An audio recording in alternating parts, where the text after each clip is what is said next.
Jangan kaget ya kalau di Indonesia akan ada hujan salju. Sekali lagi, jangan kaget kalau Katulistiwa akan bersalju. Memang Sontoloyo ini nyeleneh informasinya. Banyak yang bilang ngawur atau ngayal. Namun kalau bicara ada fakta dan data yang berbeda sumbernya dari berita-berita mainstream, Anda harus mulai berpikir. Penyiaran berita mainstream hampir semuanya dikendalikan globalis dan negara dikuasa yang punya agenda propaganda. Maka informasi yang diberikan Bosman jadi terlihat aneh dan ngawur karena memang berbeda sumbernya dengan berita mainstream. Kembali ke climate war atau perang cuaca. Bukan saja perubahan cuaca ya, altered weather. Perang cuaca akan membuat arus angin dunia berubah. Bukan sekedar climate change atau perubahan iklim karena kebodohan dan kecuekan manusia rendah kepedulian alamnya saja yang membuat dunia semakin panas. Bukan, ini lebih kejam lagi. Jauh lebih kejam dari perbuatan Rangga meninggalkan cinta tanpa pesan. Namun ini adalah perbuatan manusia-manusia egois, pemimpin egois, negara besar egois, dan globalis cabal egois, yaitu para Thanos yang ingin menjadi penguasa, turun tangan dengan sengaja memasang alat menggeser angin, cuaca, terganggu keseimbangan alam secara global. Inilah yang kita wanti-wanti, apa yang akan terjadi setelah pandemi virus berkepanjangan, manusia ditimpa masalah lagi dengan cuaca yang kacau hingga tumbuhan tropis bisa mati, makanan bisa langka. Food war terjadi setelah climate war. Kali ini efeknya lebih mematikan dari pandemi COVID. Center ekuator bergeser, tengah bumi bergeser terhadap matahari. Dunia koplak sampai manusia sadar bahwa kita punya common enemy atau musuh bersama, yaitu alam yang tidak dipelihara. Seperti tubuh manusia tidak dipelihara di usia senja, berbagai penyakit dideritanya. Ternyata sahabat, ada fakta lain kalau kita ingin membalik semua keadaan tersebut. Banyak buktinya. Misalnya, ada seseorang di usia 65 tahun baru mulai hidup sehat. Di usia 80 tahun usia biologisnya, tetapi body age-nya seperti orang berumur 30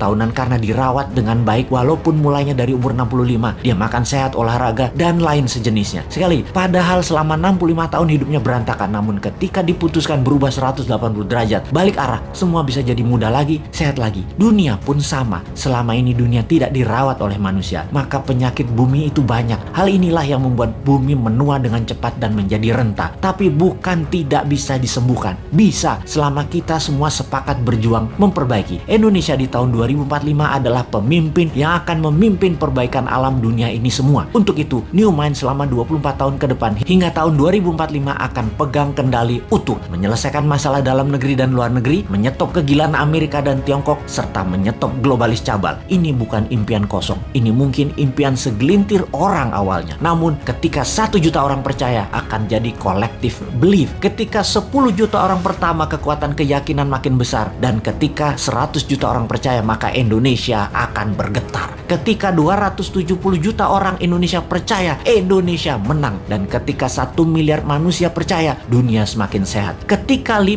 miliar manusia sepakat, maka dunia damai selamanya. Saat ini, silahkan kalian percaya dengan pejabat yang mendukung penyedot nikel dari tanah air tercinta ini hingga 3 tahun ke depan, supaya musnah cadangan nikelnya. Silahkan dukung. Tapi kalau mau Indonesia baru, dunia baru, siapkan konsep bernegara yang membuat Indonesia akan menjadi negara superpower. Ubah pola pikir lama dan semua pejabat incumbent, termasuk yang mencalonkan di tahun 2024 yang dari incumbent. Mereka semua pikirannya lama. New Mind, siap!